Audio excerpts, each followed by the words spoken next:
নমস্কার, আমি রূপসা। আপনাদের কাছে একটা নতুন ভিডিও নিয়ে এসেছি।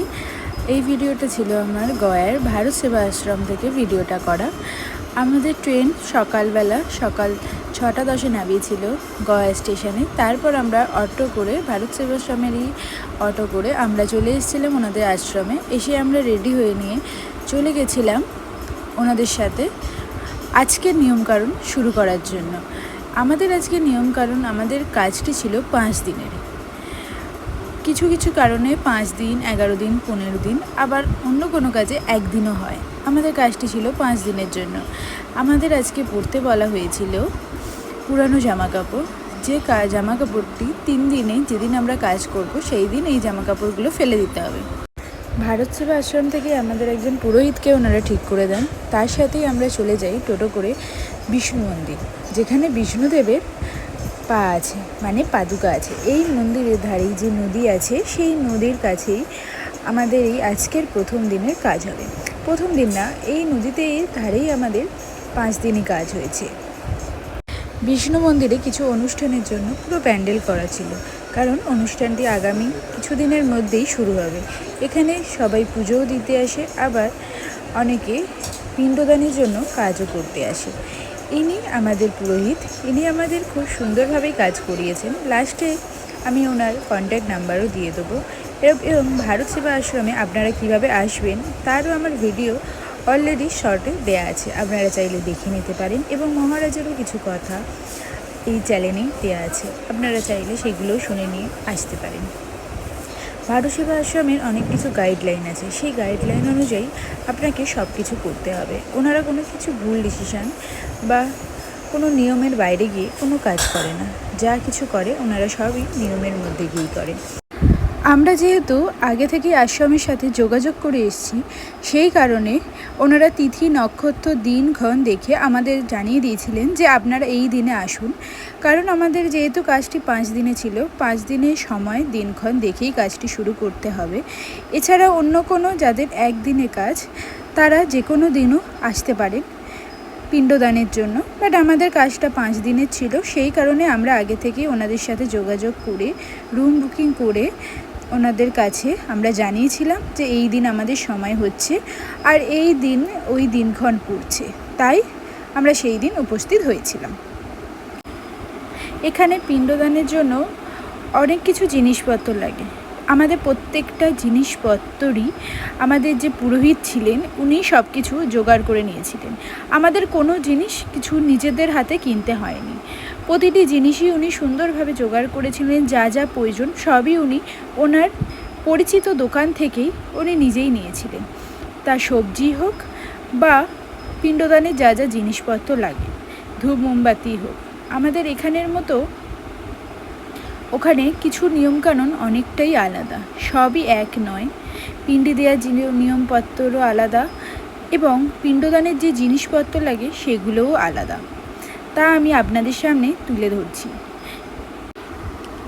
এই সেই জায়গা, অনেকটাই নিচু। অনেকের হয়তো বয়স্ক মানুষরা আসেন, তাদের হয়তো পায়ে ব্যথা থাকে। সিঁড়িগুলো অত্যাধিকই উঁচু পরিমাণে সিঁড়ি। এই জায়গাটাতেই আমাদের প্রথম দিনের কাজ হচ্ছে। অনেকের হয়তো দ্বিতীয় তৃতীয় দিনের বা প্রথম দিনেরও একদিনেরও কাজ এই জায়গাতে হয়। তারপর আমার বাবাকে বলা হয় যে একটি মাটির ভাঁড় দিয়ে নিচে থেকে যে নদী আছে সেই নদী থেকে জল নিয়ে আসতে, চাপাকল থেকে জল নিয়ে আসতে। সেই জল দিয়ে আজকের আমাদের কাজ শুরু হবে। এবং এখানে নিয়ম ছিল ধুতিটি খুলে গামছা পরে নিতে, আর ওপরে যে জামাটি পরে থাকবে সেটিও 3 দিনে খুলে দেওয়ার কথা। এখানে লেবু শরবত সবই বিক্রি হচ্ছে এবং পিণ্ডদানের প্রস্তুতি চলছিল।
আজকের মতো কাজ আমাদের এখানেই শেষ হয়েছিল। এই সেই নদী আর এই সেই মন্দির, এখানেই সীতামা পিণ্ডদান করেছিল আর নদীটিকে অভিশাপ দিয়েছিল, তাই নদীর জল আজও নেই। এখান থেকে হাত পা ধুয়ে আমরা আশ্রমের দিকে রওনা হয়েছিলাম আবার অন্য